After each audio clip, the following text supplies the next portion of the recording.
Gear up fast, we're about to get evil.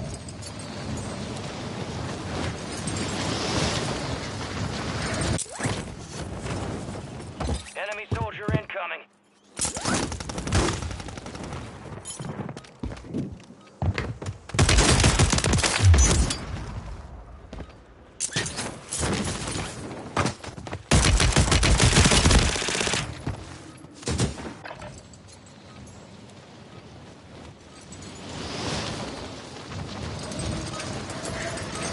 Time's over, now you deploy to the war zone.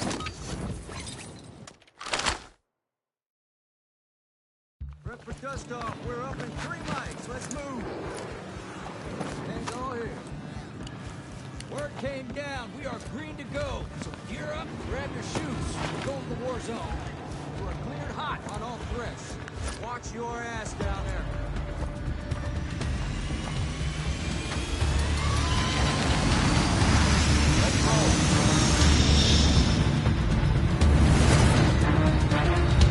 Plunder. Cash is your primary objective here. Greed, for lack of a better word, is good. Mark a drop point for your squad and lead them in.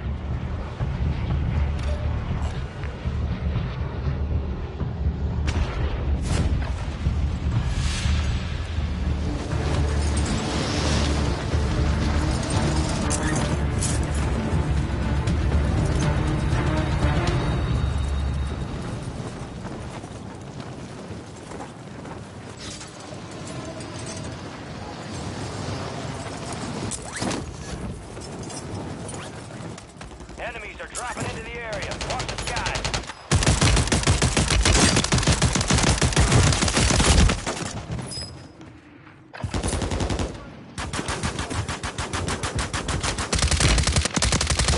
You owe me one.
incoming.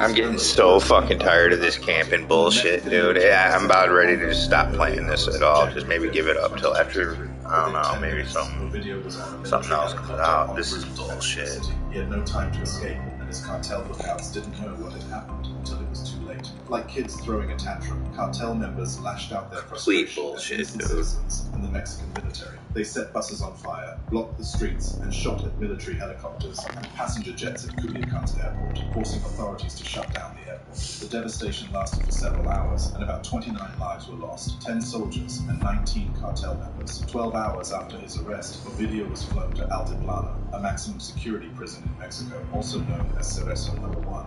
Coincidentally, this was where his father was held before his extradition to the US. The youngest son of El Chapo also spent some time here, but unlike his father, Ovidio had no way of escaping. This is most likely due to his father's escapade during his time in the same prison. Over the years, Mexican authorities have had to deal with the incarceration and prison breaks of high-profile criminals, most of whom are cartel leaders. A known example took place early this year, the 1st of January, when the world was still observing New Year's Eve. Armed men attacked Cerezo No. 3 at exactly 7 a.m. in bulletproof cars. 10 guards and 4 inmates were killed in the shootout, and about 25 inmates escaped the prison. Among those who escaped was the El Neto, leader of the Los Mexicans. This led authorities to believe the attack was staged to break out the cartel leader. Then there is El Chapo, who managed to escape from maximum security prisons twice, once by tunneling his way out. So before Ovidio was transferred to the prison, security measures must have been taken to ensure an escape was impossible. Ovidio remained in Altiplano until September 15, 2023, when he was extradited to the United States to stand trial. Ovidio Guzman's new cell. Ovidio fought to stop the Mexican government from extraditing him to the US. Despite being a maximum security prison, the young Chapos was likely going to fare much better in Altiplano than any prison in the US. The reason is simple. He was going to be locked up with cartel members, most of whom worked for him. So he still had enough influence to live a fairly comfortable life while locked up. His father, El Chapo, had done something similar, and most likely for the same reason. Although an injunction filed by his lawyer had mentioned that the extradition should be halted on the basis that the drug kingpin was going to have an unfair trial in the US. El Chapo's fear of being extradited to the US was so great that when it seemed as if he was going to lose the fight, he decided to take matters into his own hands and escape from the prison. According to his lawyer, extradition was always his main concern. Once it became clear the extradition process was underway, it was logical he decided to go. But why was he so scared of extradition? It wasn't for the unfair trial, but because he didn't want to lose the privileges he was enjoying in his country. Before escaping from Altiplano, El Chapo had enjoyed a fairly comfortable life. He was afforded a 4-hour conjugal visit and 4 hours with family every 2 days. He also had 1 hour outside and 1.5 hours with his lawyers every day. This is much more than most prisons would get, not to mention a man with his reputation. Certainly, he won't have any of these privileges if extradited and sent to prison in the US, so he had a motive for fighting against his extradition. But all that changed after he escaped from the prison. This was an embarrassment to the government, and for that, El Chapo paid dearly. Outside, he may be the leader of a violent drug organization, but inside the prison walls, he was just a criminal, and got rearrested and sent back to the same prison. The authorities had certainly showed him who he was. El Chapo was stripped of his privileges he had enjoyed before his escape. Then, he was watched all around the clock, even when he was going to the bathroom. But realistically, after all, he had previously escaped from the bathroom. One of the complaints El Chapo had was that he barely slept. My head and my ears always hurt and I feel bad all over. This was because the guards were waking up every hour to make sure he hadn't escaped. Ironically, the drug lord who is responsible for so many cruel deaths is not used to inhumane awakened on odd hours. Because of this, El Chapo decided to stop fighting the extradition process and strike a deal to be extradited to the US in exchange for a new security prison with better prison conditions and a lighter sentence. His lawyer said he pleaded for the quickest way possible of processing extradition because he can no longer stand the situation he's experiencing. Unfortunately, that deal didn't fly, and El Chapo was sent to ADX Florence, a maximum security prison in the US nicknamed the Alcatraz of the Rockies and designed to hold high-profile criminals. A befitting resting place for a drug lord, if you ask me. This must be why his son, Lopez, was also trying to stop his extradition process, even going as far as claiming that El Chapo was not his father. Yes, you heard that right. In a hearing held at his headquarters in Altiplano, a video told a judge that the former drug kingpin El Chapo was not his father. He also claimed that his arrest was a case of mistaken identity, saying, "I'm not the person they think I am, that the United States is not." If that was the case, the Mexico government might extradite him to the US, according to a section of the international code cited by the video's lawyers, which states that the extradition process is carried out when the person involved is the one whose extradition is requested. But as you can already tell, this was just delay tactics orchestrated by the video and his lawyers to buy more time and come up with a better strategy to stall his extradition. Although the court requested DNA proof to back his claim, following protocols, because it is a well-known fact that a video is the son of El Chapo's second wife, Griselda Lopez Perez. Despite his efforts, Mexican authorities handed over a video to the US, and according to speculations, he might end up in the same maximum security facility in Colorado where his father retired at ADX. Nobody ever wants to attend. There's a reason why ADX holds the worst of the worst. Ted Kaczynski, aka the Unabomber, and Boston Marathon bomber Jokar Zane. If you are too dangerous to be around other prisoners, you are likely to end up in ADX. There is a reason why ADX has such a terrible reputation. In fact, it is so bad that all the warden described. Come on, fags, do something, fags. Far much worse than death. He wasn't exaggerating. Like Mexico, the US once had its fair share of challenges in securing faggots. ADX is one of these challenges. The idea of the prison is conceived after 2 guards were murdered at the Marion Federal Prison. Inmates were locked in every day. This became the standard at ADX, where inmates spent 23 hours alone, locked up in the isolation. But that is the least of the The prisoners are housed in a 7 by 12 foot cell that is soundproof, zero contact, and after exercise, stomach checks, leg irons, and taken under the cells for recreation. The recreation itself is hours spent inside the cells, but is fairly bigger than the cells, and all you can do is look up to the heavens. I mean this literally because the sky is the only thing you can see inside the cage. The desk, stool, and shelf are all made of concrete. Even the bed is a concrete slab with a mattress. So goodbye to the solitude of spring beds. You have TV, but don't get your hopes up because you won't be seeing any of the latest episodes of The Kardashian or The Superman. Life in ADX is so bad, inmates are made to watch education programs on mental health. And if you have been to the point, then you might just be allowed to watch something entertaining. But again, most of this only applies to normal cell rooms. Like any prison, there is a block that houses criminals who aren't supposed to have contact with the outside world. It is something akin to solitary confinement cells in a regular prison, only this one makes those other cells look like a joke. This is known as the control unit and has about 78 cells. According to the warden, if you thought the other units were quiet, that means it's super quiet or super quiet. The fact that he meant to emphasize super says it all. The rigid conditions in the ADX mean inmates are very susceptible to mental illnesses like depression. Some inmates have to depend on medication for their mental health, while others practice yoga and read books. The video's high-profile status means he is likely spending time in ADX, and that would be quite unfortunate because at the age of 33, he still has a video. Did he do to deserve extradition and possibly a life sentence in one of the harshest prisons in the world? He was a criminal career. Balance. According to the U.S. Department of Justice, the video's criminal activity came to light around 2008. This was around the time one of the Chapo brothers, Edgar Guzman Lopez, lost his life in a car shootout. After that, the other brothers got more involved in the drug business. But unlike their father, the brothers had a different plan. They weren't just...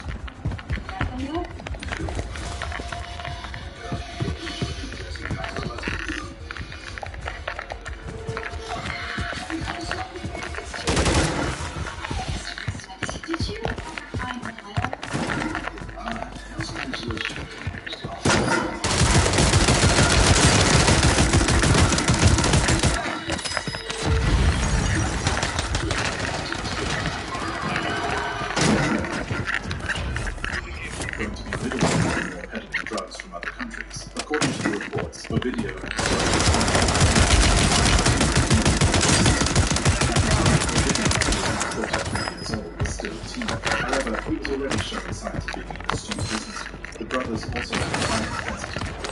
Fast forward to 2014, the dealer was again trying his hands on a new type of drug. Let's say it was not manufactured in Mexico. Fentanyl was mostly manufactured in China, and the Mexican cartels only served as middle peddling the drugs to the US and other countries. But los Chapitos were going to change that. Seeing that there was a strong demand for opium, which is said to be 100 times stronger than morphine.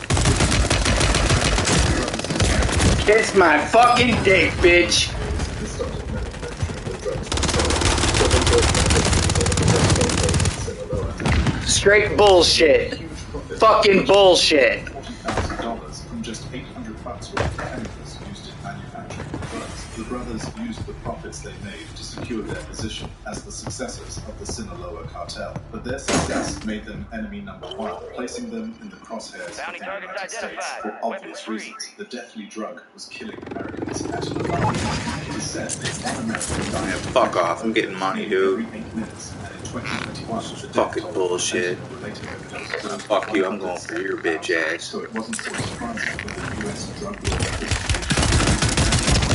that the Chapitos pioneered the manufacture and trafficking of the deadliest drug our country has ever faced. They developed a global drug epidemic. That's my own fault. With that, the pressure was on. The four brothers. Alright, when in doubt, camp it out, Papito. US and Mexico governments gunning for them. This forced the brothers to Camp it out, Papito. They're right in front of you, you fucking dumb Mexican. The brothers claim to be victims and that they have never produced, manufactured, or marketed fentanyl or any of its derivatives. The brothers also Stupid fuck. the evidence said otherwise. On August 19, 2022, the DEA seized 41 kilograms of fentanyl powder and 630,000 fentanyl pills from a stash house belonging to the brothers. Kiss my fucking dick. It turns out the brothers would readily deny Fuck you. publicly that they do enjoy riding on the waves of this success, while the US was after a video mainly for his role in the manufacture and distribution of fentanyl. The Mexican government had its own reasons for letting the drug lord go. He was becoming a problem. The government of Mexico had Fucking bullshit. and both times there were severe consequences. The first instance was so bad, the president had to let a video go for the sake of public safety. This must have been an embarrassing blow to the president, who not only broke his campaign promises of hugs, not bullets, but also had the world watch him. Let a known Fuck, I don't know how the fuck they get away with this Most bullshit. people will applaud his decision. fucking However, ridiculous. President Obrador had assumed office with a decision to steer away from the crime-fighting tactics of his predecessors. He restructured the security forces and disbanded security teams that had once been at the forefront of the ongoing anti-narcotics war in Mexico. bullshit. Nothing can be solved with the use of force. You can't put out fire with fire, the president said. Like anything political, support for the president's approach to fighting narcotics was split in two. Those who supported him claimed that there was more stability nationwide since he took over power. His critics, on the other hand, claimed the level of homicide in the country was still very high, and so was the production and smuggling of drugs to the US. You can't fault them on that second part. If there is one thing the cartels understand, it is violence. As long as cartels I will never exist, play on a violence team again. has always been a part of their way of doing business. They I'll use it to never enforce their fucking rules, do a to team repel again. rival cartels who may want to claim their territory. Unless it's for somebody I themselves, know and who government played with officials before who and I know stand in their their style. way. I'm never playing with a fucking team again.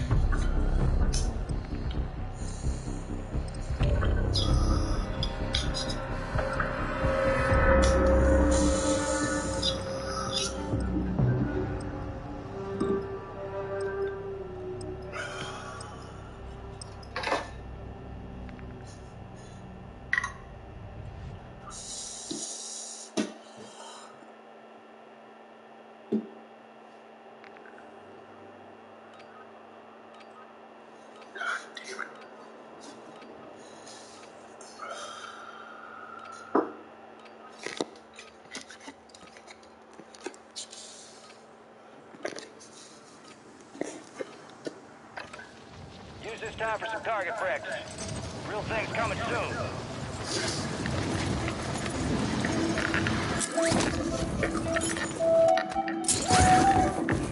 Enemy soldier incoming.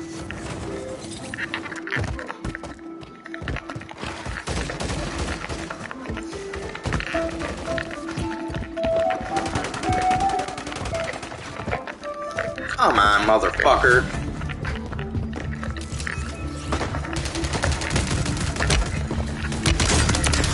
Dropping into the AO. Prep time's over. Now you're deployed to the war zone. Type 2 diabetes? I want to keep it real and talk about some risks. Type 2 diabetes. I'd sit down yonder, have a citrus cherry Mountain Dew, yeehaw.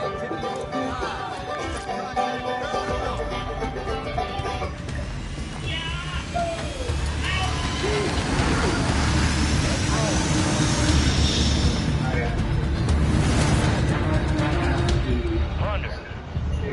Secure as much cash as you can. You are green, just get greedy.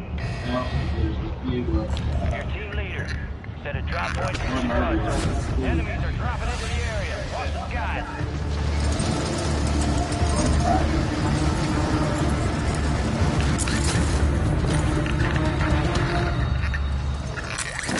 Okay.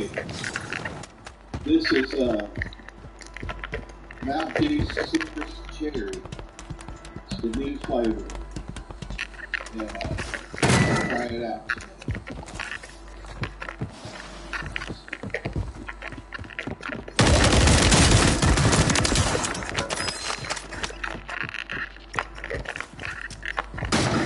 Good looking, bro. Huh.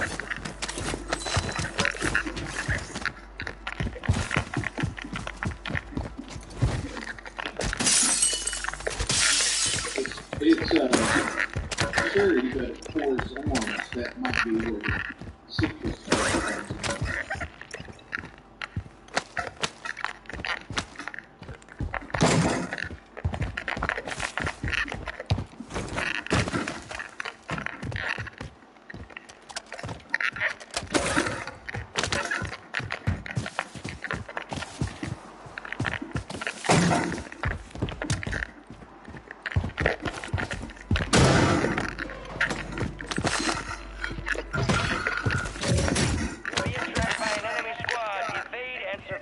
Cherry tastes kind of like a cherry that you would get in one of those little peanut straws and like powder inside. It's pretty good. And there's almost like a lime taste to it too, so I think they were shooting for a cherry limeade here. I think it's the seed. Overwhelmingly sweet like some of the flavors, so that's a good thing. I think I would rate this a 9, but I definitely would buy this again in whatever format they had it. If it was in a 12-pack, 24-pack, 2-liter, 16.9 or 20 ounce. So, this is good.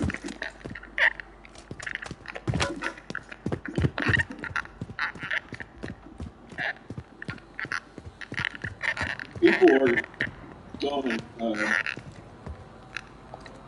shun this stream because it looks so much like the live wire and the code red variants.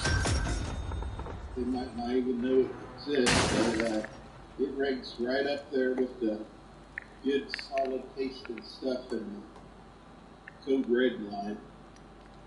So out of the two, this is the one they should keep and not make it seasonal. Again, this is the citrus cherry. I will not call it cherry. Get the fuck! Where the fuck was this asshole? Again, check it out. It tastes really good.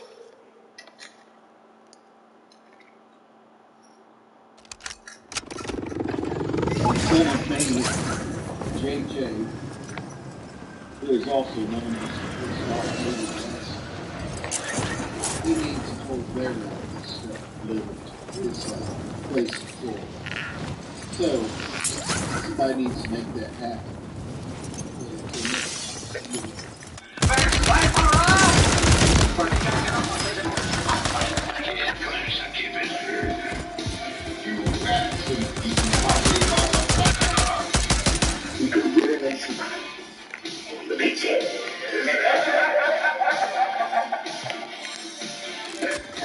Cash dropping fast.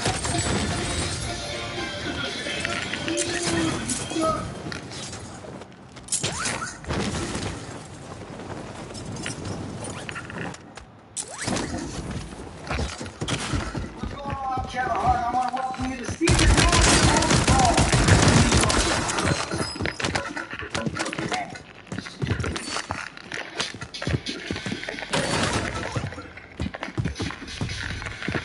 yeah, kicking off in 1 episodes in a massive way. Big first of all, thank you. This is big. Okay, it's the first time we get a phone call on location, man. We're in New York City. How'd you get ready? I stole it. Yeah, put your robe on the roof. Let's get out of the tub, man. It's gonna be a great episode, Victor. A real good.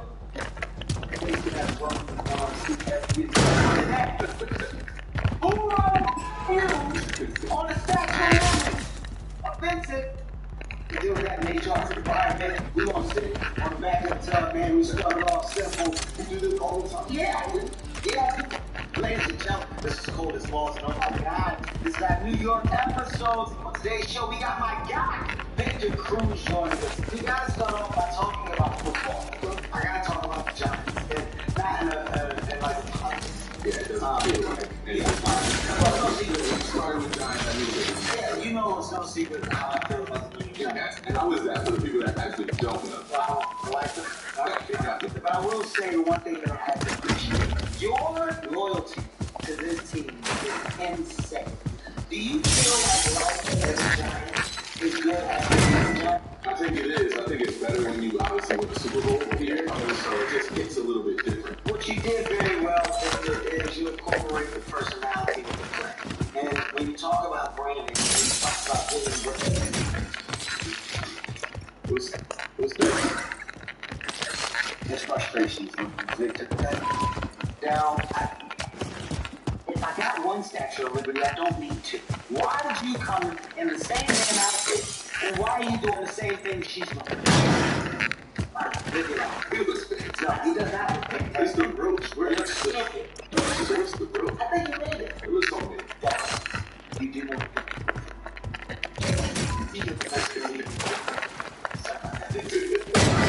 we're talking about the idea of incorporating personality in the game. The salsa, the dance, the celebration. Was that like a real focus going into it, or is something that you started? Going into it, I was always like the smiley, the personality. That was always me, right? That was always my personality. It was always who I was. My former coaches was like, when you first start, you gotta represent your culture and you the dance. It was like, you'll know. Like when you get in the end zone, a big play, you'll know what to do. And I had my first catch up the sideline against, who was that against? Philadelphia Eagles. Look at that, how that kind of serendipitously kind of works out that way. So I have a catch, and 2 miscellaneous Eagles kind of just try to tackle me. I shrug them off, and now running up the sideline. And we're in Philadelphia, like, I don't know if you might have been there. And I'm just like, it's a very nervous run. I Puerto Rican. I get into the end zone. I gotta do this sauce. It's the only right thing to do. And I just started dancing. You like that story? That's great. That's what it is. Victor, you know, one thing you said that was actually pretty dope, man. Now, Victor, no. Victor, you know when this is, he don't wash his hands. You hold deep in your pot. You do it on your own risk. Okay. We got this sauce. It's good. It felt right. Thank you, Victor. That's good. This is all good. Thank you, sir. Okay, that's enough. Wait a minute. Who are you? What? Daryl? Who is that? I thought it was Batman. Sorry, Victor. So good. I have a question. What does swagger mean to you? Swagger in the game is basically just how you carry yourself. Like, you know, when you watch a player in the NFL, you know the swag. I can name a player to you, we'll go back to the swagger, the air, the energy, personality. Kevin Hart. Swagger. I'll tell you where my swagger comes from. White hand. The Old Spice holiday pack. 24/7 holiday freshness. Thanks, White hand. Sweet. Apple. It was Puerto Rican. ¿Cómo te llamo? Me llamo. Estoy. Mira. Estoy quisiera. When I was scoring a touchdown, I think I used to do. So what's that The business also doesn't have Get the football down. I'm gonna say this and just hit me. Kill Okay? enemies, Right take now, their cash. Kill enemies. So niggas say no. It's That's doing well, huh? So, big dog. Hey, no, I want to saw some of you, Dexter. Get over there, murder face. I need a background check on him immediately. Hey, talk to me about the mindset that you had coming into the league, knowing that you were undrafted. Yeah, I knew I had some work to do, right? I knew I was realistic about who I was. I was 6 foot, roughly 6 foot with cleats on kind of guy. What was that? Am I not 6 foot? I'm 6 foot. I'm not going to do that. I knew that I wasn't 6'3". Yes, Stephanie, with cleats on. That's where it matters. I'm 6'2" with Timberlands. Timberland and stilts or just 10? I guess if you say it, it's true. Okay.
Gear up fast, we're about to get evil.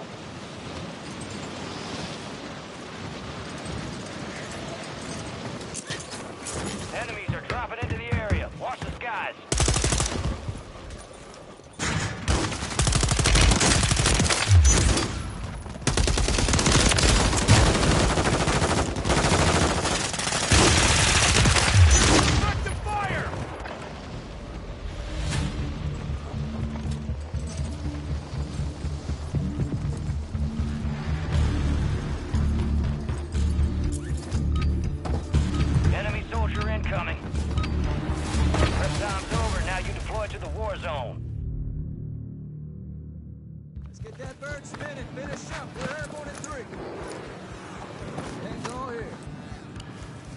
Came down. We are green to go. So gear up, grab your shoes. We're going to the war zone.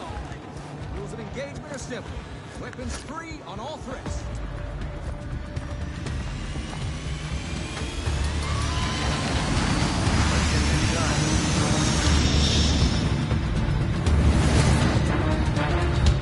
Plunder. Cash is your primary objective here. Greed, for lack of a better word, good. Your team leader. Set a drop point for your squad, soldier.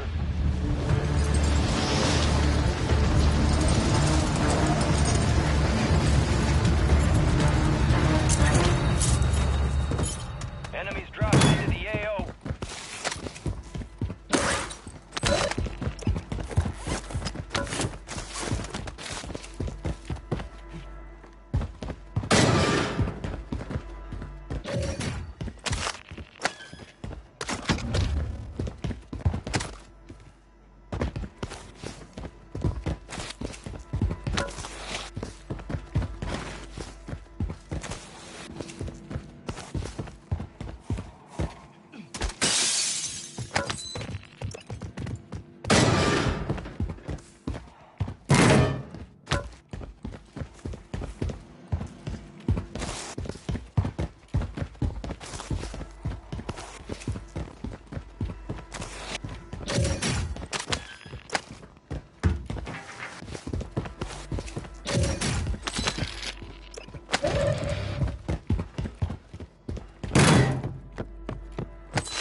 soldier incoming.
You're a camping bitch. You straight camping bitch. In Plunder, too. You can't get no fucking worse, dude. Two New Jersey men were arrested at a youth softball sport marathon after getting into a bloody brawl that started Fucking when cunt. their daughters was kicked off the softball team. The incident took place outside the Wacomico County Youth and Civic Center on July the 15th. Earlier that day, 48-year-old Michael Barbella challenged 45-year-old Michael John Duffy to a fight in the text. Barbella then drove from New Jersey in front of Duffy and other pairs of players. When Barbella arrived to approach Duffy before which apparently the matter at hand was about Barbella's daughter no longer being on the team. Duffy told Barbella he was to blame for that. Footage shows Duffy said, "You're not going away until someone punches you." That statement kicked off their stuff, and the men started pushing each other, followed up by some punches getting thrown. The video ended with Duffy on top of Barbella punching him in the face as the latter's blood splattered on the ground. Both men were arrested on charges of assault, My fucking dick. The assault and affray charges were dropped after Barbella and Duffy were guilty to disorderly conduct. Ultimately, they were sentenced. I'll be back. I'll kick your ass in a second. Fined Cunt. $100. Number 5. Carl Carlson. When Carl Carlson was confronted by his daughter regarding... Come on, cunt. Where are you, cunt? Camping little cunt. Authorities still haven't brought in yet and added what makes you think they're going to get him now. In 1991, Carl's 40-year-old wife... Fuck you! The couple's home in Murphy's, California, after what was initially believed to be a faulty electric line. They need to fix this fucking bullshit landing bullshit. I already turned off the fucking automatic training wheels. Bitch ass bullshit. So I'm gonna light that fucker up right the fuck now, dude. There he is, right up there camping.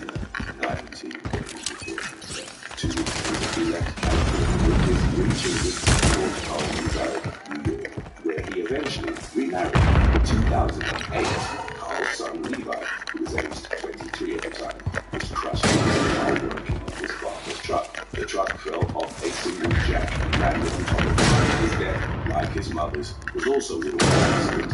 Soon after, Carl claimed his son's $700,000 life insurance policy, of which he was the sole beneficiary. Carl's second wife, Cindy, is likely suspecting that Carl might be responsible for Levi's death, but dismissed her suspicion. What?